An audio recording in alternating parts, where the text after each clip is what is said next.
welcome to my channel. So in the last video we discussed requirement gathering phase.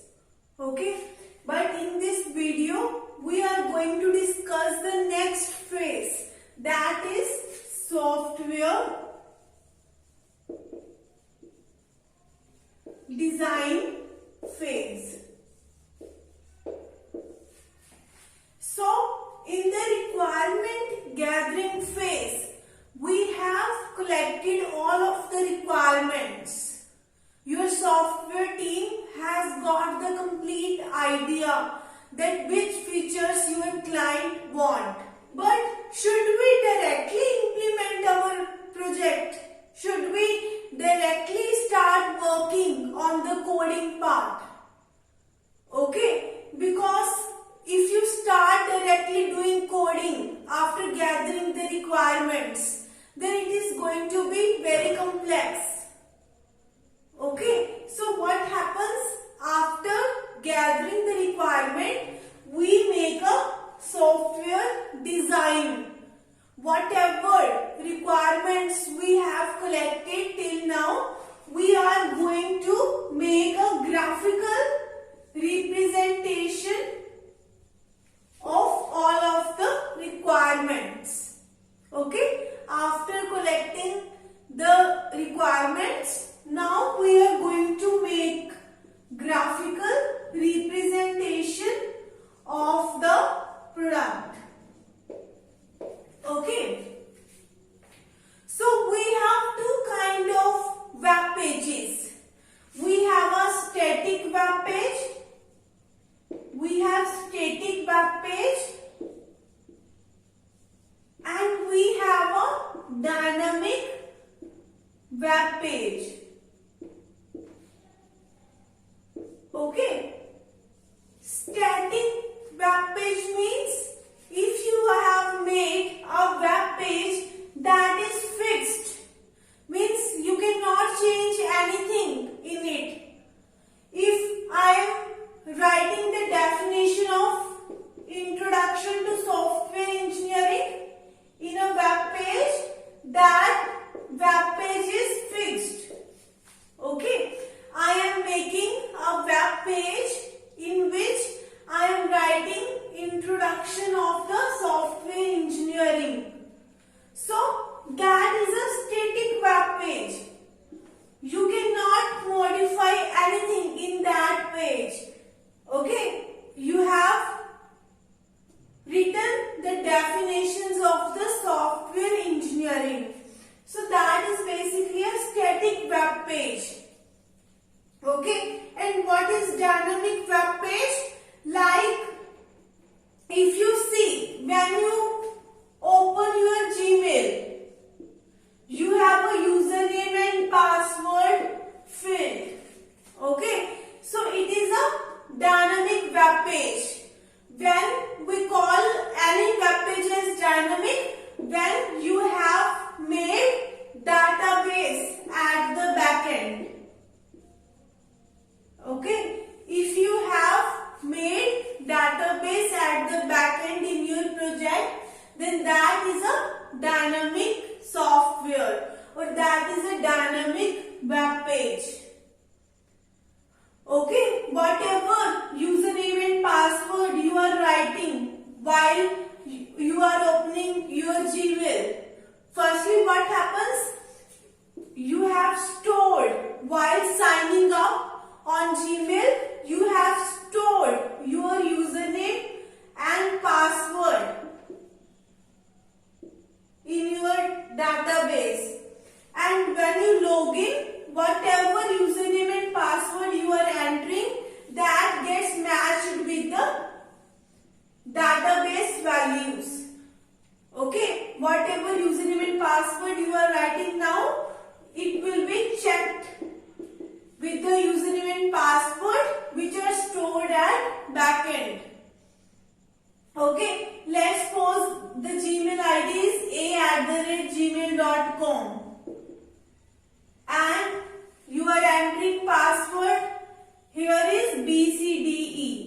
Okay, firstly what happens? If they both get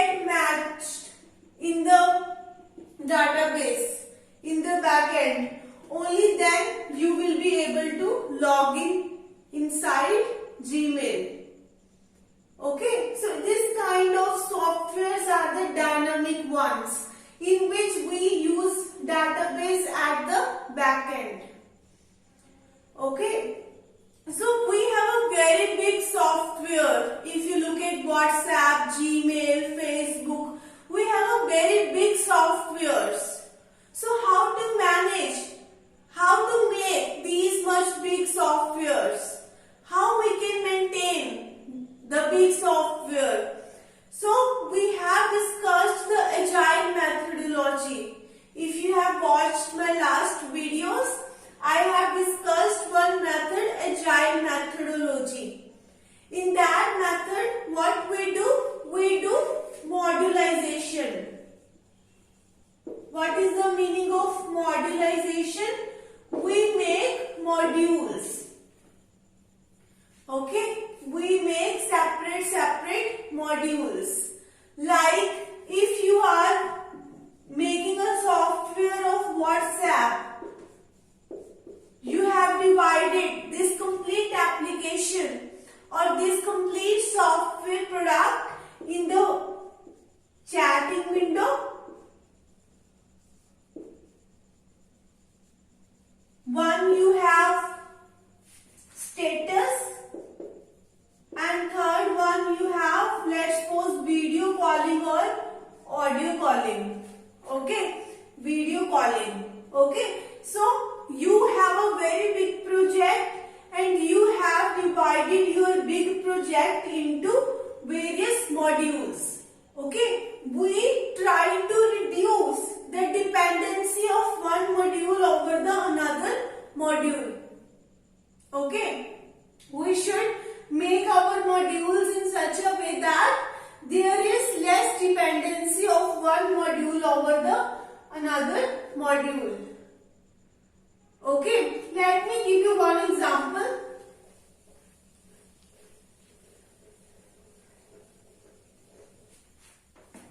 Let's suppose you are two friends. Okay, we have two friends. Let's suppose Neha and we have Pooja.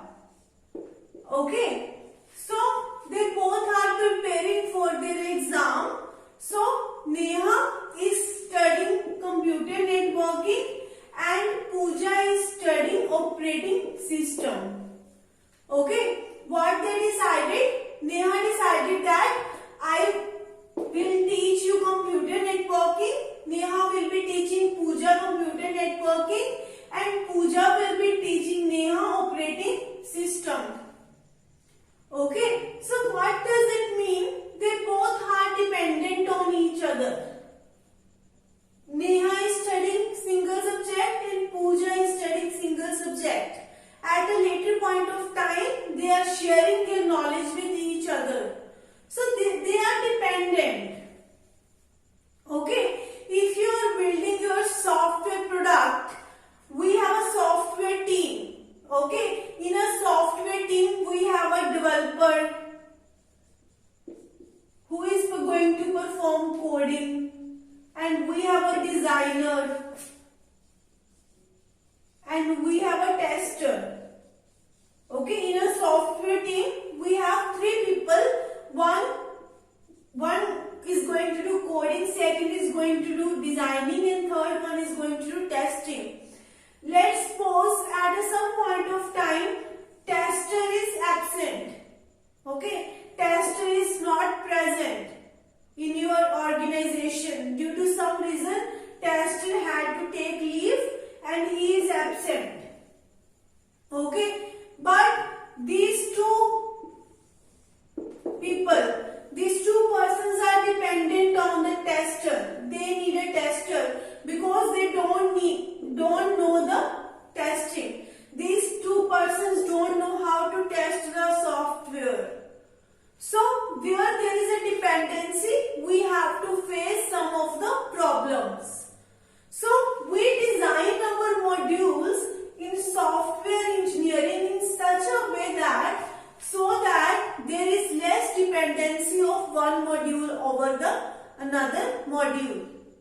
Because in that case, if you are going to perform any change in one module, then it is not going to impact the second module.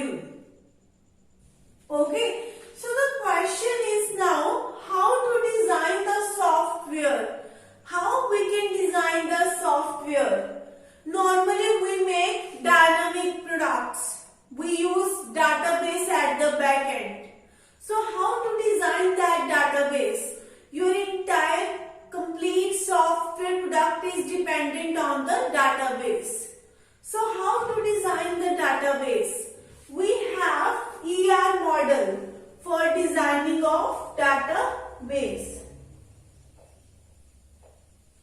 Okay, we have ER model. I have discussed ER model in my database videos very clearly, and now I am going to discuss it again little bit. Okay, the full form of ER model is entity, relationship, diagram. Okay, it is used basically to design your database. Let me give you example. Let's suppose you are making university software. Okay, you are making software for your university. What happens? I have student in university. We have various courses which are taught in university. We have various courses. And we have various teachers who are teaching these courses. Okay. This project can be very big, but I am taking few entities in this example because I have explained ER model in databases very clearly. Now I am just telling you the few things of the ER model. Okay, each entity you can call as a module. I am considering each entity as a module. Okay, there is some kind of relationship present between these entities. Each entity is a table. Okay, each entity is a table. We have 3 tables in our database. One table is student, one table is courses, and one table is teachers. Okay, and we have a relationship between these entities. Without relationship, there is no meaning to make an entity.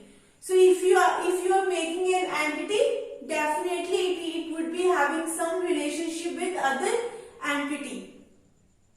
Okay, so we are going to define now relationship between these entities.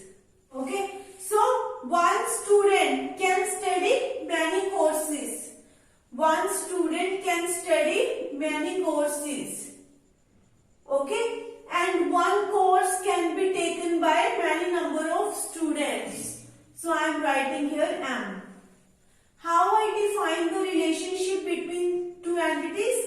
I take here one student can study many courses. Okay, and one course can be studied by many number of students. One course is taught by only one teacher. Okay, one course, let's suppose you have a subject operating system. So obviously only one teacher is going to teach the subject at a time. Okay, so one course is taught by only one teacher. But one teacher can teach many number of courses. This way you are going to define the relationship between modules.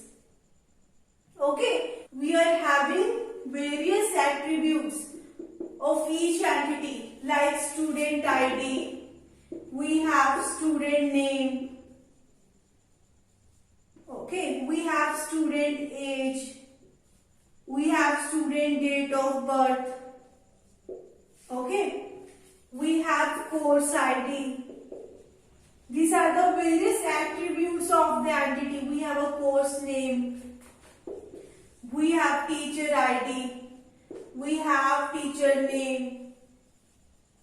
Okay, this way we have various attributes of an entity. Okay, so what is the purpose of designing the ER model? The purpose of designing ER model is you are getting the complete graphical representation. Okay, you have not implemented your product right now, but you are taking the abstract form of your product. Okay, what I mean by saying abstract, it means you have not implemented your product, but still you can see your complete product diagrammatically. Okay, I have just taken the 3 entities, but in your real software product, you might be having many number of entities. We have to define lots of entities and we have a lots of relationship in the ER diagram. I am just showing you that it is very important that after collecting the requirements, you make ER model of your requirements. You are going to see the abstract. You are going to see the abstract form of your product. The product which has not been implemented yet, but you can still see the complete product. Okay, so that this is how we design our software. I am not explaining ER model in a detail because I have explained it in database very clearly. I just wanted to show you that if you are going to make the ER model of your product, then the implementation of your product is going to be really good. Okay, and we always prefer that one module has less dependency over another module. We have a topic cohesion and coupling. We will be discussing that topic in the later videos. In the upcoming videos, I will be discussing cohesion and coupling. Okay, and how you are going to make table for these 3 entities. This way, you are going to make a student table. You are going to write here student ID, student name, all of the attributes, age, date of birth, this way. This is the student table which is corresponding to the student entity. And you are going to make a course table in which you are writing course ID and course name. Okay? And this is a teacher table in which you have a teacher ID and teacher name. Okay, and there is also some kind of relationship between these 2 tables. Okay, we have defined many-to-many relationship, so there is definitely some relationship. I am not explaining that how we define relationship between these 2 tables. My main intention here is to tell you that it is important to make the ER diagram for the good implementation of your product. Just collecting the requirement is not enough. If you really want to be a good software developer, so it is very important that you firstly build the ER model of your product so that you can see the abstract form of your product. Okay, by looking at this diagram, you can easily see if you are doing any mistake. So it is a diagrammatic form of your product. Okay, I am not going in a very much depth. I am just telling you the basic idea of the ER model. If you want to get more knowledge about ER model, you can watch my videos of ER model in databases. Okay, so thank you so much for watching my video. If you like my video, please like, share and subscribe my channel. Okay, if you have any query, I have mentioned my email ID in the description box. You can contact me on that email ID.